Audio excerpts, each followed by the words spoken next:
Welcome, welcome, welcome back, my Be Health Empowered family. So glad that you could join me again for another episode of Excuse Me, Doctor.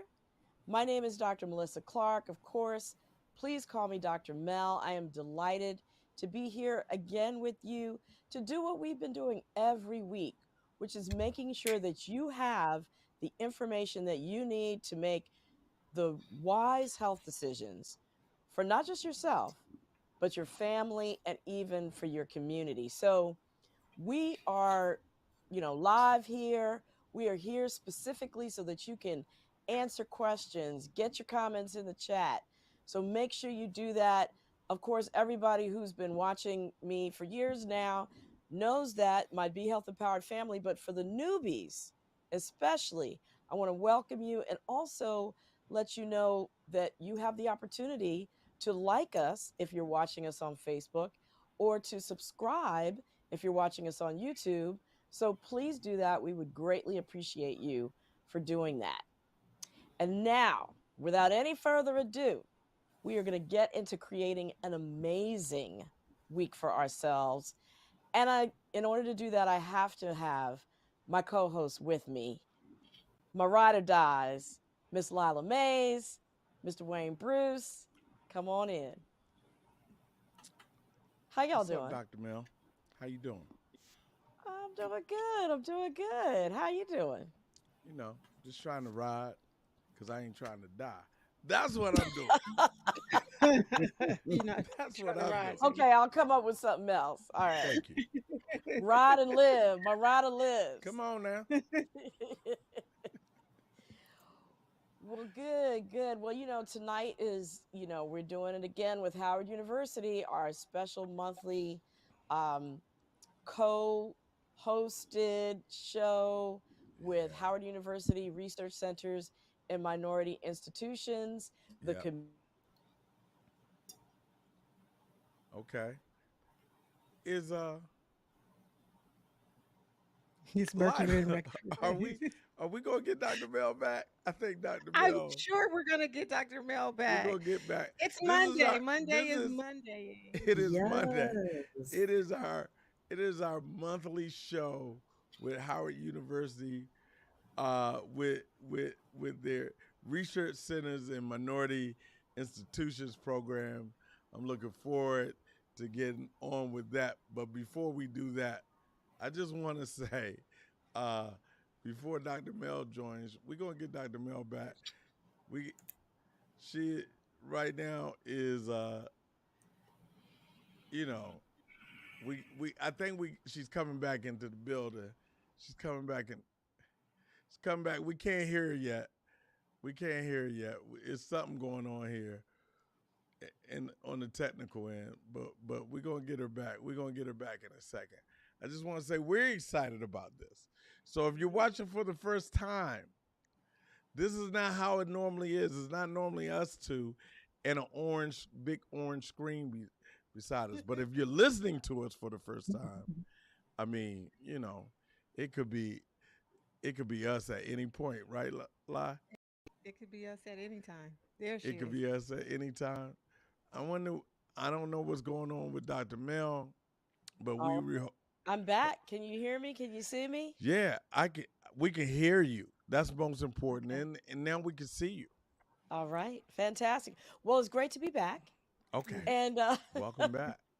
and I was just about to introduce Karen Parker, who is representing the Howard University Research Centers and Minority Institutions Community Engagement Corps.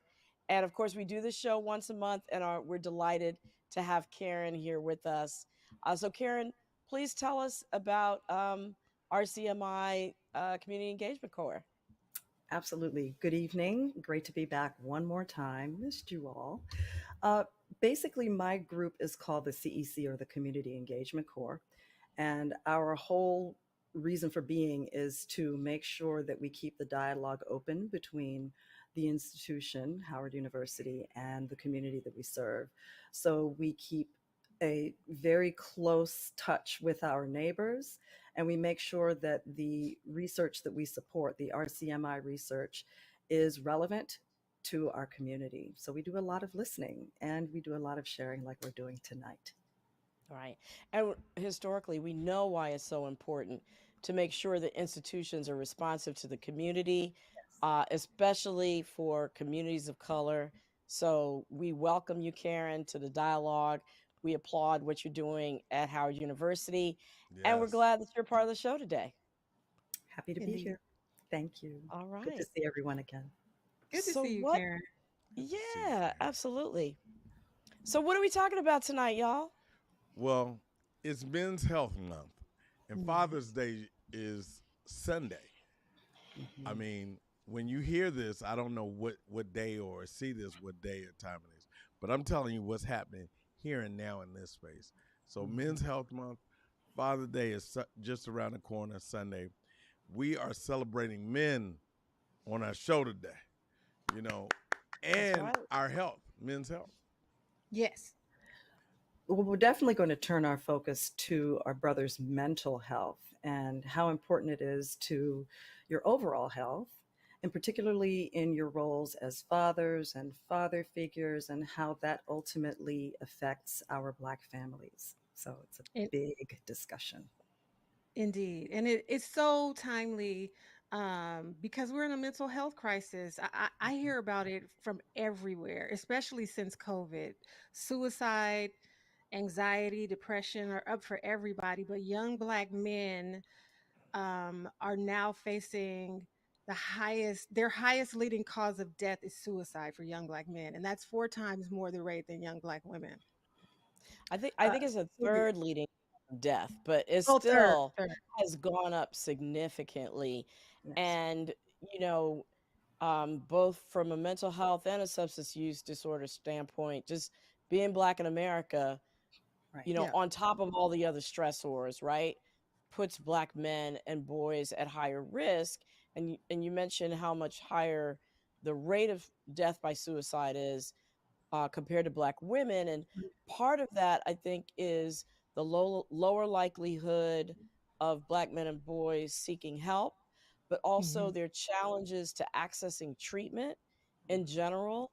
Right. Um, and, especially those treatments, not sort of traditional treatments, but ones that have been found to work better for Black men and boys. It's even harder to find practitioners who do that. And so we are super fortunate tonight to be able to welcome, I should say today, to be able to welcome Dr. Bruce Purnell, who is a psychologist, founder, and executive director of the Love More movement, located in Washington, D.C. It's a community based nonprofit organization that's committed to really developing Indigenous leadership, those people who are going to be the cycle breakers that lead a healing movement in their respective communities. So we're really delighted to be joined by Dr. Bruce Purnell.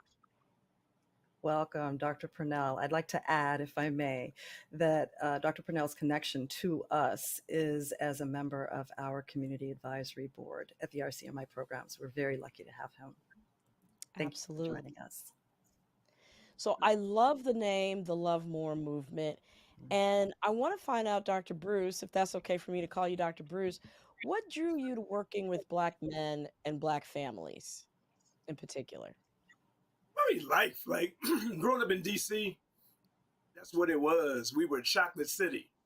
Everywhere you went in the country, we had a black mayor, a black school board, black fire chief, black teachers. I mean, just it was a black city. So when you go other places, some things that we didn't experience, like it wasn't the norm for us. It became kind of black mecca in DC, like Hmm. even Acre by Howard University and Chocolate all the City. black universities. So it's like that's been my tribe. So it's like so the health of my tribe, so to speak, ends up being kind of why I feel I'm on the planet. That's my calling. Right. No, makes perfect sense.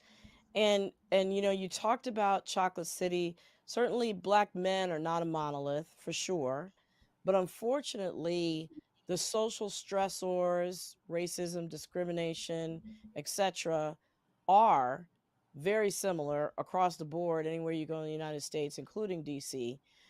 what are some of the recurring themes that you've seen in your work as a psychologist and with the Love More movement? Mm. Having to the humanity being challenged is probably the biggest probably the biggest challenge. All the way back, this has been universal. I know in 1830s, and I'm a fifth generation Washingtonian, so my family goes back that far, right? But my grandfather Wow. owned a restaurant in 6th and Pennsylvania Avenue, and after Nat Turner's rebellion, he couldn't even sit at the counter of the restaurant that he owned. That's just how it was. That was the sign of the times, and it's it's era after era. We're trying to find our humanity through a system that just doesn't want to see us that way. So Mm-hmm. it takes different shapes and forms and how it comes out. And if you notice, well, I came up through athletics, but that was one of the ways that you could be masculine because it's dangerous to be masculine if you're a black man in America. So when you dunk a basketball, you get the opportunity, or you make a tackle, you.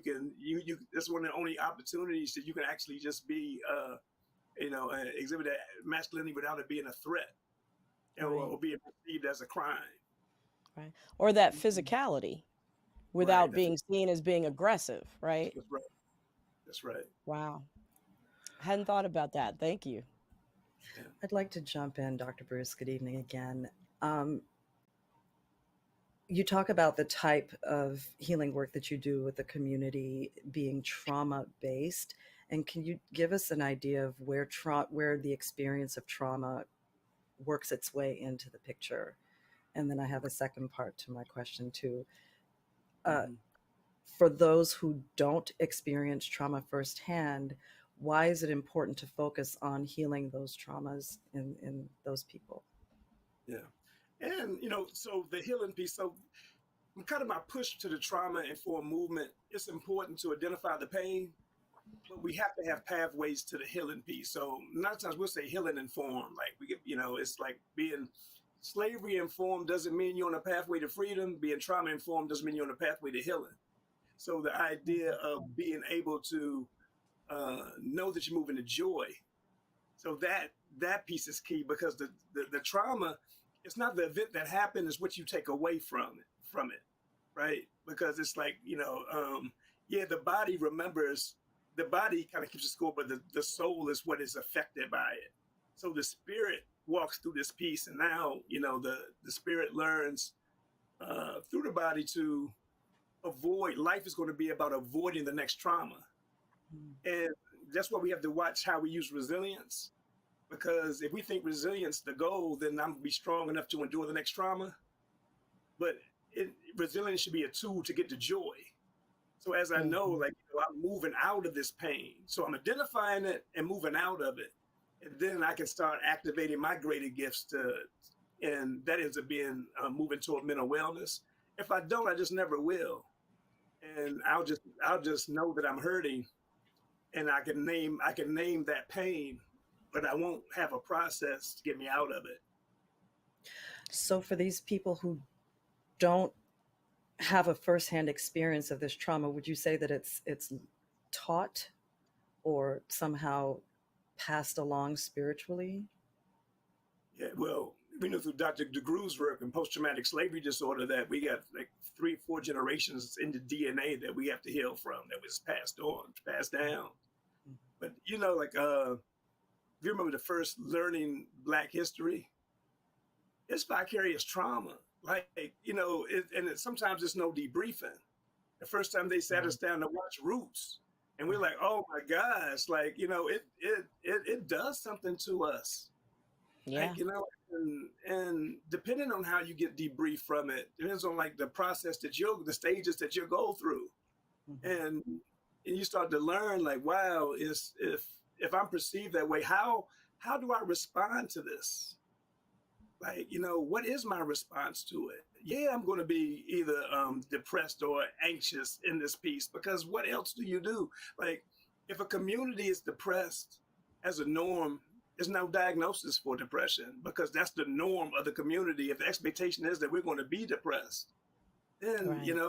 and that's kind of what you see, and where, unfortunately, passing on legacy to our children that it's the norm. So you got to be resilient enough to endure and overcome the next trauma, because trauma is going to happen. Right. And thank you for making that connection with the trauma um, affecting us physically and then being passed down. There's studies around that what you mentioned around post-traumatic slave syndrome. There are studies that have been done in other populations that have not experienced as long of a trauma as African Americans have in this country. So, namely, the Jewish Holocaust, the Dutch potato famine, which were, you know, time limited experiences that were much shorter than slavery. They found that women passed on certain changes in their genes to their offspring, who were more likely to have depression, post traumatic stress, high blood pressure, obesity, heart disease. And so I thank you so much for bringing up that connection between trauma, what happens to the next generation, and also our mental health and wellness. So, given all of that, where can our Black men and boys who are going through many of the things that you just mentioned, where can they use the most support when it comes to achieving joy and achieving mental wellness? I think initially, so breaking the stigma from mental health initially, and not to be so for everyone to get a pass. So if I know that I'm not being judged based on my experience or based on the help that I need, then I can be open and honest, uh, about what's going on. So I would say number one, the brave space. We use brave space instead of safe space because safe space has kind of become cliche. Like I may come up out and say, "This is a safe space," saying like it's safe for everybody. When I feel, when I trust the space enough that I can be open and honest about how I think and feel, is kind of when the healing begins. So I say that Hmm. across the board, universally, we need a brave space to be able to even articulate what's going on with us. Wow. So really creating a brave space for men and boys to be able to step into and express their feelings. Exactly. Wow. Okay. Okay. Did you have a question, Karen?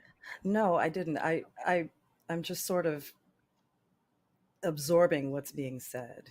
So Right. Yeah. forgive me for making the noises, but this is Yeah.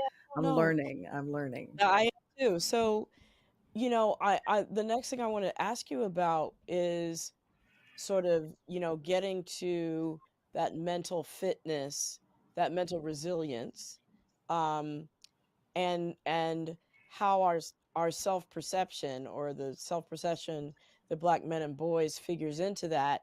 And the reason I'm bringing it up is because people who have watched the show may have heard me refer to the telomere study, where they looked at the DNA of Black men in this one particular study, who had admitted to being exposed to racism, right? And they did a psychological assessment, and they found that those people who internalized and their self perception changed negatively because of the exposure to racism, it affected their DNA and made their DNA age, if you will, versus those individuals, those Black men in the study, who did not let those experiences of racism affect their self image. Their DNA was healthy and appropriate for their age, right? So, how do you not internalize racism Hmm. and the negative images of Black men that are out there, constantly bombarding you? You have to rewrite the script. You have to rewrite the script. And that's the only way. And it's hard sometimes because we don't know it's a script. Sometimes we think we came up with this stuff. And we need it desperately. I lived through a change of the narrative where we went from soul to trap. We listened to soul music. We ate soul food. We watched Soul Train. At every party, we had a Soul Train line where everybody got to come to the middle and shine, right? So you couldn't separate spirituality from us and language and the label. I rarely hear it now. Mm. And I'm like, damn, we gone from soul to trap. Like, I mean, that is just one thing that I lived through in my lifetime. And as far as the narrative changes, even the language, being a brother and a sister, like when we think about like things like, well, we have a violence epidemic but so the terms you use, if am I going to treat a brother different than I treat an N? Just in Mhm. language, Right. my sister and a B. Like so, Right. as I look at the different terms, like it becomes normal to dehumanize ourselves. That's what I said. The humanity is so important. To, if we see ourselves, if we start, and going back to identity theory, like Cooley's one of the oldest, 1902 or something. But the looking glass self, not how I see me, not how you see me, but how I perceive you to see me. And if I'm using my oppressor for that lens, then I'm going to see myself that way and start to live out the labels and which maintains the status quo. But if we don't go to the roots of, dang, how do I see myself? How do I see you? How do I refer even to myself? Who's the author of the narrative that I accepted to be my truth? Who's the Right. author of that? And and so, I'm gonna tread on some unplanned territory here. So you mentioned brother versus the N word, right? How in the processing of people that call each other the N word, how do you um how do you process, or how do you explain, or how do you work with people who want to use the N word and claim it and say, I'm repurposing it, versus thinking about it as, well, no, it's actually through the lens of the oppressor? How do you reconcile that when you talk with Black men and boys, because it's so common, it's become such a commonplace way for us to address each other? That's funny you ask. We had to wean ourselves off of it. So we at Lovemore, we built a recording studio because all the young men, they want to come in and they want to come to the studio and record. So first you had to go from the N word to ninja. So they say ninja first because they feel they have to say it. And then as we go through, it's like, dang, they find that you have to find that you really don't. You're not going to lose your audience because you're not using those terms. But initially, we think that's the piece because it gets signed. There's expectations upon getting signed by the industry in this piece, and that's how we have to look at it another way. Um, Mhm. it's if we see what's happening, like another example is if you see 11-year-olds doing carjackings, right? You figure how could an 11-year-old even know how to do a carjacking? They're playing Grand Theft Auto at 5. Yeah. Where Mhm. it's the norm. Like it's like some stuff it shouldn't be so hard to figure out that some things like play as a social function about like how you start to learn about the world. So you know in changing that narrative, like so, and it becomes a positive. For example, another example is um, we say hello, so we greet each other with hell and low. Like hell is low. Like so we say love more. And that's something they caught on. We say love more instead of hello. And some people don't know. Like you said, damn, I didn't know I was saying hell. Like in that every time I greet somebody, I'm greeting them with the energy of hell. So just in terms to become conscious of the words that we use is being Mhm. important. And our young people, they get used to the terms and see themselves as a king. Like even fool versus genius. Sometimes we said, "Hey, what's up, fool? Hey, what's going on?"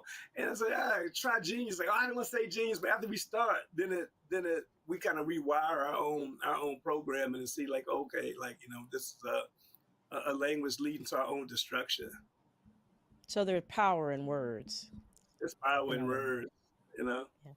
Even as we're adults, I mean, I'm learning to reprogram my language as well.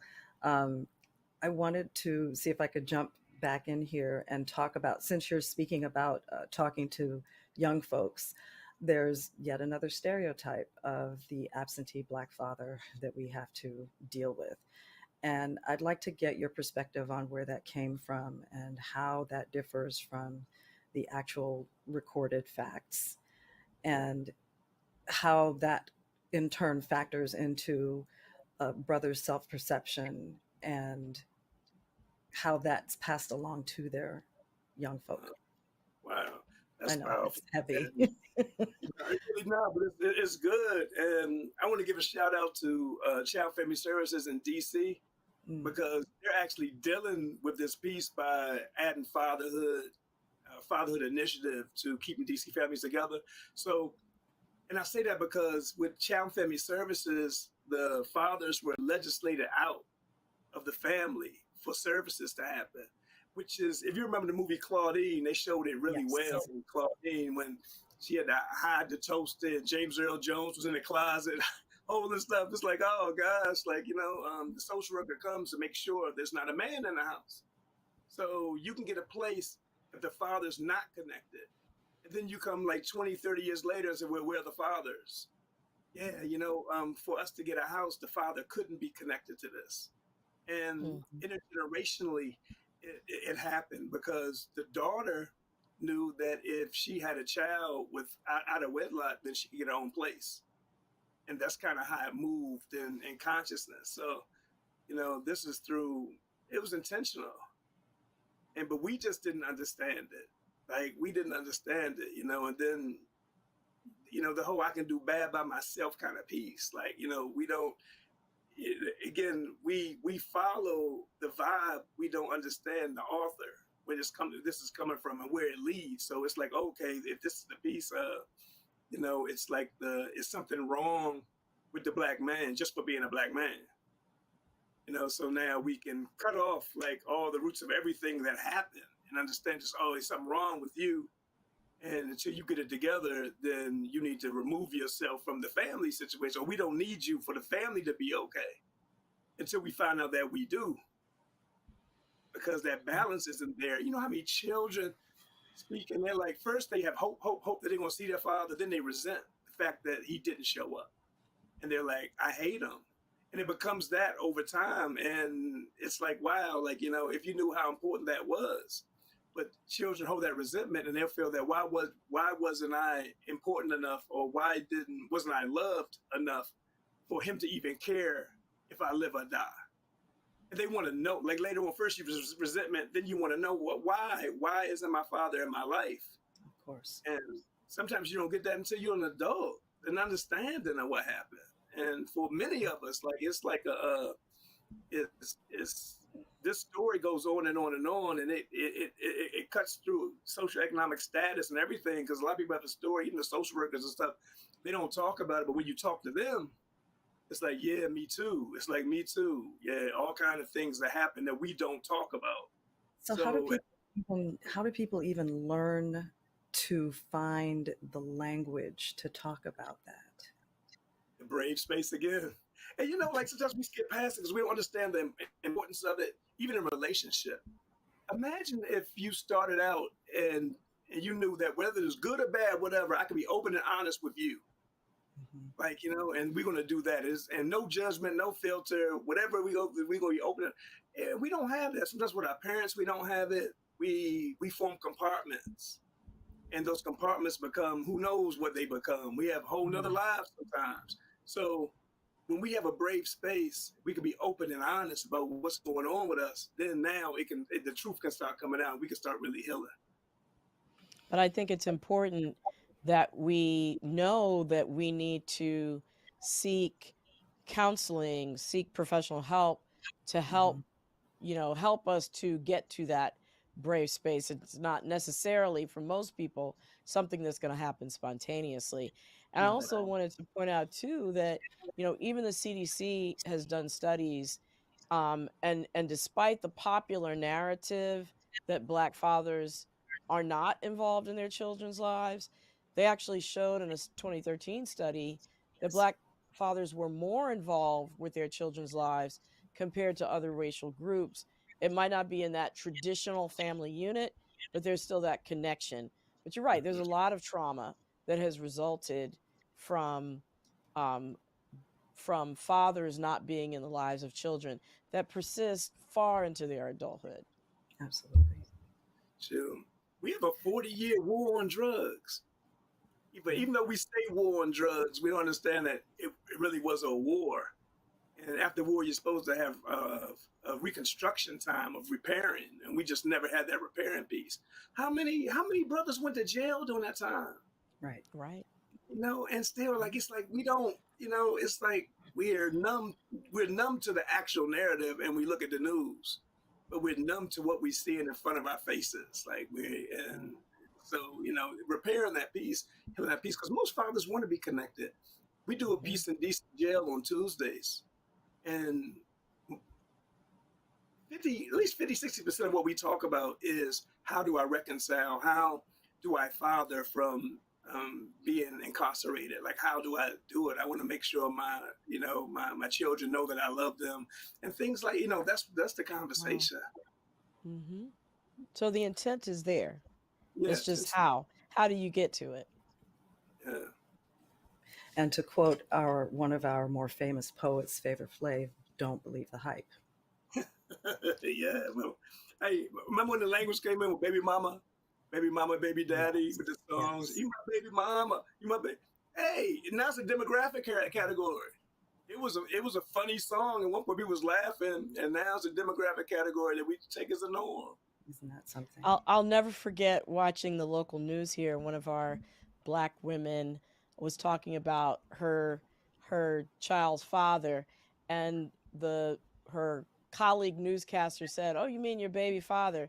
And she said, "No, I mean the father of my child." Right? She had to correct him on television from using that narrative, that trope. Unbelievable. Right? Yeah. Unbelievable. Yeah, but you're right. It just seeps into our consciousness, and we accept these things as the status quo, the way that things are supposed to be. That's right. So I guess I'm going to be the one to ask politely for a pivot. You already started talking about having brave spaces, and I want to acknowledge that not only is June Men's Health Month, this month is also Pride Month. And there is documented research on parenting in the community of Black men who have sex with men. We're just going to use the acronym MSM. And it shows that almost half of the sample of 199 men in the study reported being a father or a father figure. And almost 1/3 indicated serving as a caretaker of a child, and 1 in 5, or 20%, have a biological child themselves. So I'm bringing this forward to remind everyone that the bottom line is that men who have sex with men are also fathers and father figures. So I wanted to ask you, Dr. Bruce, whether there are additional issues or traumas that Black MSM fathers and father figures face, and how do we address that in the context of your work? Yeah, it's a bunch of issues. I mean, it's a bunch of issues. Mm-hmm. We address it because one of the statements would be like, if you knew that your body was a machine designed to allow your spirit to experience the physical world, would that change your life? Meaning that, like, so if you can see that the energy, you are energy, that's the body's just a machine, but you are inside there somewhere, right? So you really don't have a gender for real. Like, so if you can look at the energy of you can drop all of that. And I'm like, why do we have to preface who I have sex with to then discuss what I do next?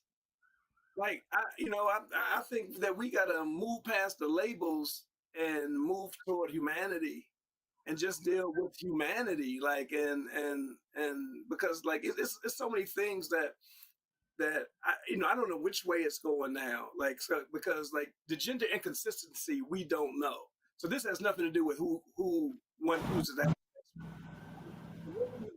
The inconsistency.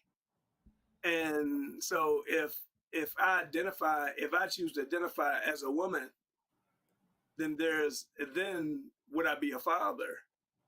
You know what I mean? Or would I be a mother? What does that mean? It's things that we got to figure out. Because if gender itself is wrong, say we say gender is wrong, and everybody should be to establish their gender at 16 or something. Whatever it is that this is going to be, like, we got to figure that piece out, because right now it's a lot of confusion. And so I'm for just being human, dropping the labels, and connecting through the vibration of love. So we really I'm like, because I don't understand all the labels. So, but I do understand the humanity of us, and so in that vibration of love, I can deal, and I can connect with you there, and so at that point, we're loving children, and children need to know that they love. They don't, all the other stuff is not what they just need to know that somebody loves and cares about them, Right. Yeah. I mean, I would tend to agree with you, but I feel like in this conversation of what it means to be a Black father, what it means to be a Black father figure, the fact that Black father energy needs to be present for guiding youth, how do we reconcile the two? Yeah. I think I'm back to that brave space again. We need to be able to talk to each other. And, at what point can I drop everything and just accept you? Like, again, back to the energy of you, whatever that energy, however that energy looks, we both have masculine and feminine energy. All of us do. Yes. So whatever that ends up looking like, whatever that feels like, if we can move to that point and, share humanity, because our goal really is to share humanity. Yes. Share humanity through a vibration of love, period. So we're having phenomenal moments with phenomenal people, period. Outside of that, I don't know, like, I'm committed personally to enjoying life, and the kind of movement is based on that, like, commitment to enjoy life and love each other. So a lot of that stuff drops off, like, and some people came out, like, within our group, and they was like, dang, and they they were comfortable in that, thanking us for having the brave space where they could actually be honest about their sexual identity. That's so beautiful. That's beautiful. And they found that and nobody really, hey, we love you, like we love you, period. Like, so that has nothing to do with that. That's so affirming. I'm very happy to hear that. Exactly. And what a burden that has to be off somebody's shoulders to be able to just express themselves freely and know that they're going to be loved and accepted, no matter what. That's right. I know we are coming up on where we need to bring our co-host back with questions from the audience, but I want to get this really one last one in. Who should seek mental health services and support? And I ask that because there is such a stigma around seeking mental health services and support. And we do know that men tend to be less likely to ask for help, especially mental health help. So how do you know, are you somebody who should be seeking mental health services and support? I think if you're Black in America and you think you're good, you probably need help. You probably really need help. Now, but anybody, well, I think we all, it's no way to kind of experience America and be okay, and just the idea of being Black in America and what that means. So I think we all, but definitely if you're feeling like, if you're feeling off, if you're not enjoying life, if you feel like, that life is cumbersome, if you're not excited about tomorrow, like, we often use the idea of a child on Christmas Eve. Remember what it felt like, couldn't even sleep, like being excited about the next day. Can you imagine what it would feel like to feel that way about tomorrow? And every other day, like, to be excited about tomorrow, like, and that's that movement to mental wellness, that journey to joy, that J2J, that journey to joy. Like, this is the journey to joy. Every moment's not going to be happy, and it's okay. It's okay to need some help. It's okay to get some positive energy around you that's going to pour love and light into you. Because we all need that. We all need to, know that we're beautiful, like, and appreciated and loved. We do. On that note, and I love that that's a place that we're stopping to bring Lila and Wayne back in, see what's happening in the chat, see if there are any questions. Um, hey, Hey, what do hey, y'all hey. have for us? Incredible discussion. Um, we had, what you got, Lie? I thought you were gonna go first. Yeah, okay. We have a question. We have a question from Christopher Wyckoff. I'm sorry if I'm pronouncing it wrong. When we speak of fatherhood, black fatherhood, fatherhood is an identity and a purpose. By your argument, then, you can be a father with feminine energy? Question. Question. How is that possible? I think, which really, I think that we all have masculine and feminine energy. Like, the idea of a father and what that and what that means. Can I be a father figure? And I think it's going to be a mix of energy regardless. And so I don't, I wouldn't be one to be the judge of who is masculine and who's feminine. And I show up as judgeless as much as I can, even though like I'm still a work in progress. But I'm not gonna judge a brother or a sister based on anything, and then disqualify them from loving our children, however they choose to love our children. And I'll just say that, like I'm for us loving our children, like and loving each other. Okay. I like that.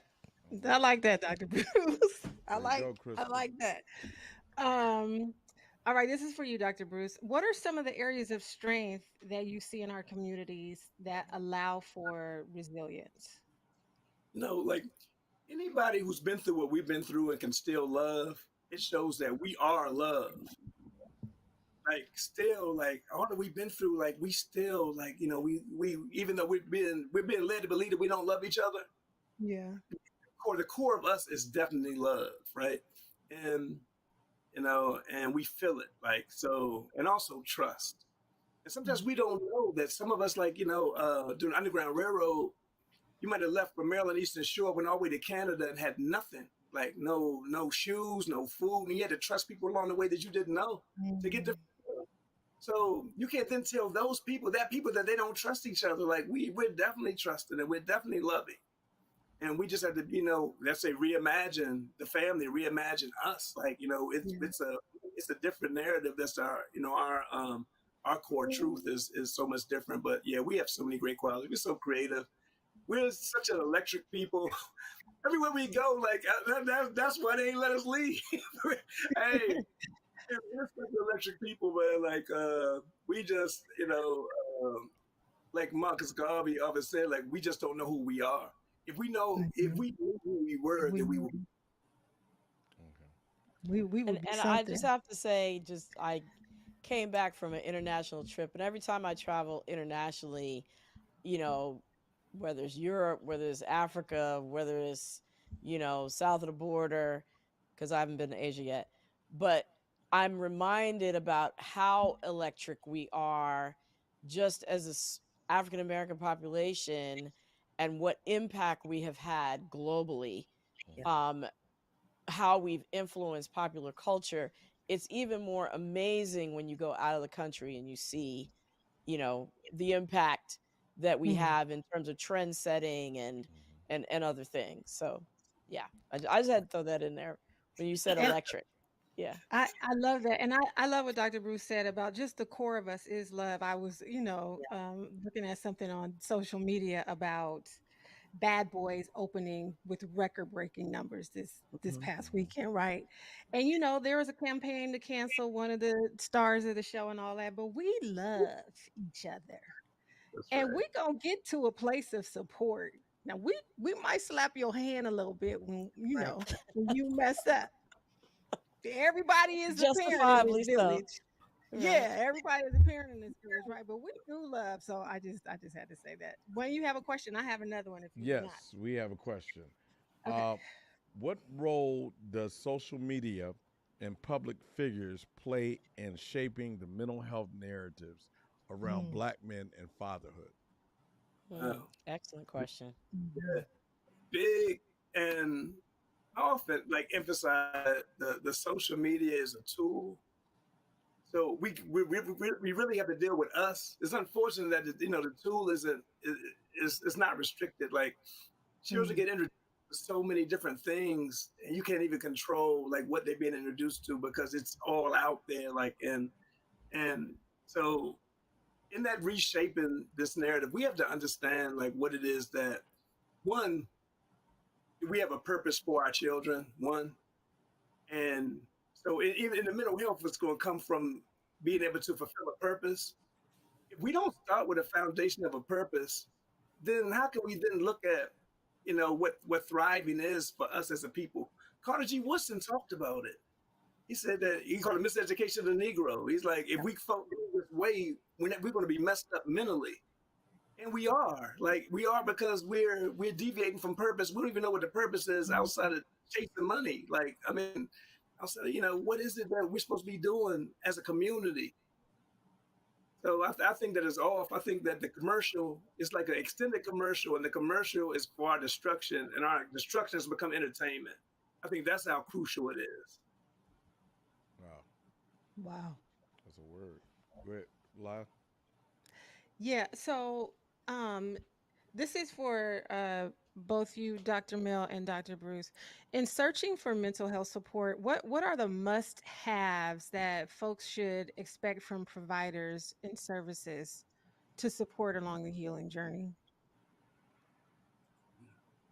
Dr. Bruce, you first. Okay.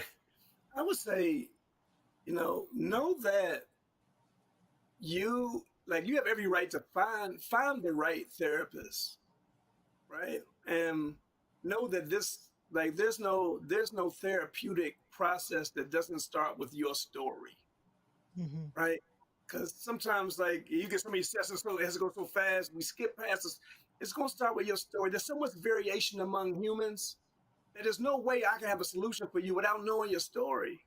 If I don't have time to hear your story as a therapist, then you need, find somebody that does, so you can really get down to the roots of your why. Yeah, and I really don't have much to add to that other than don't be afraid to get a second opinion. So, and don't be turned off if the first experience doesn't work like you think it should, because it's just like dating, right? You're not necessarily going to find the right person the first time through. Don't let that turn you off of dating altogether, right? Right. Just go till you find the right fit based on what Dr. Bruce said, someone who's listening, someone who respects you, and someone who you feel, a synergy with, where you know that you feel that you are getting the help that you need. So it might not happen the first time, but don't give up on the process. Okay, we have a question from Tessa Sampson.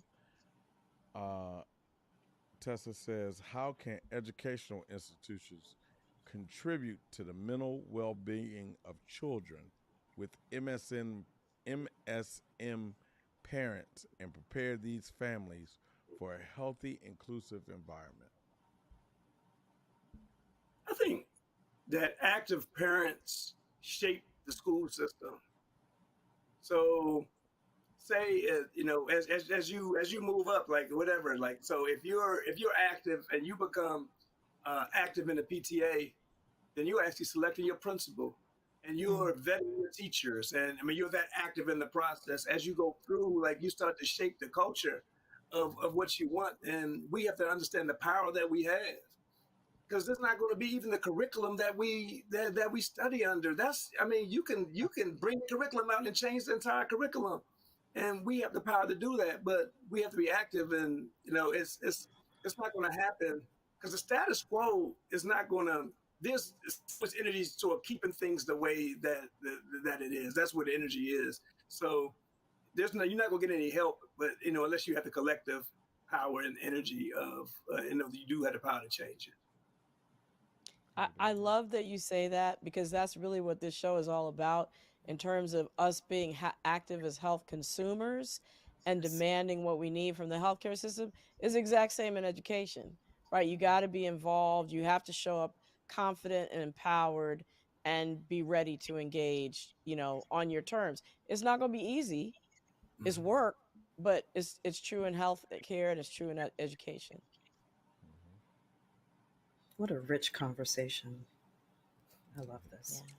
Yeah. Y'all have anything else? You got anything, Lon? I don't. I have a few more. Hang on.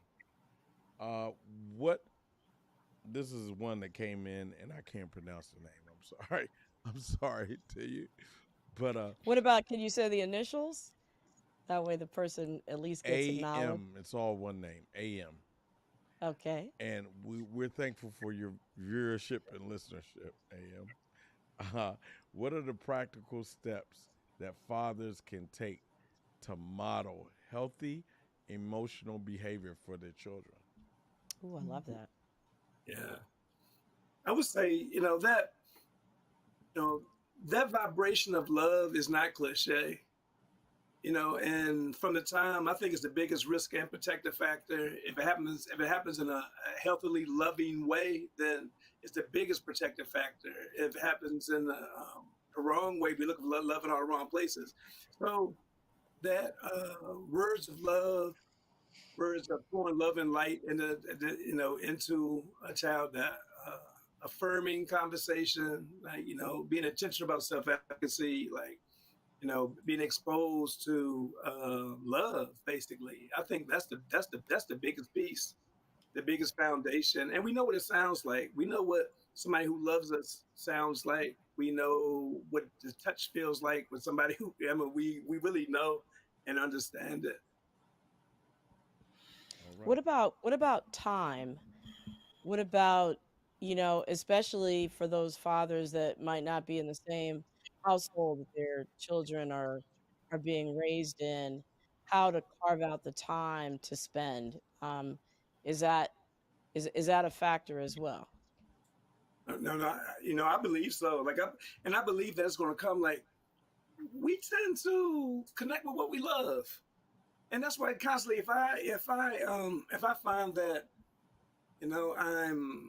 I'm in this piece, like, so, because I love you, I want to talk to you. I want to know you're okay. I want to see you. I want to affirm you because I love you. And if it doesn't do that, then it's because I'm supposed to. It's different than because I love you. Because I'm Mm. supposed to, I'm checking the box, and it doesn't. I don't know that that's sustainable.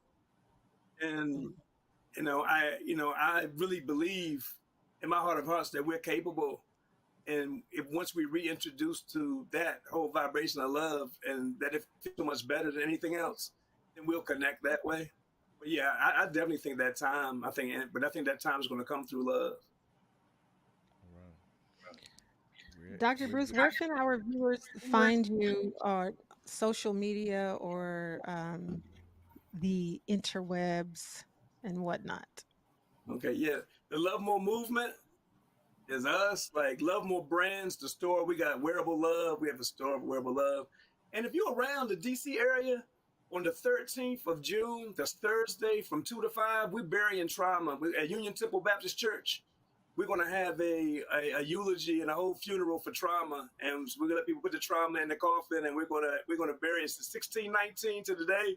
We're going to bury Black trauma, and All so we're right. having a service at Union Temple Baptist Church That from is 2 to 5. powerful. Is it Is going to be it streamed? cool? It'll be Yeah. streamed also on Union Temple Okay. Baptist Church's their sites. All right. So tune in June 13th, 2 to 5 p.m. Eastern time, right? That's Union right. Temple Baptist Church's website to see Trauma Buried. I love that. It's And I think that's a fantastic. great note to wrap this up on. This has been an incredible show, recognizing our humanity, recognizing our love vibration, burying trauma, and bringing that into healing our families, healing ourselves, and for our brothers, healing as fathers, and themselves individually. So Brave thank you so much, spaces. Dr. Bruce. Absolutely. Wonderful words of wisdom. Thank you, of course, Karen, for putting this show together and for co hosting. And of course, my ride and lives, There we go. That's right. Wayne Bruce and Lila Mays. Thank you so much. And of course, to the Be Health Empowered family, thank you so much for joining. And always remember, be wise, be well, and be health empowered. Thanks for tuning in.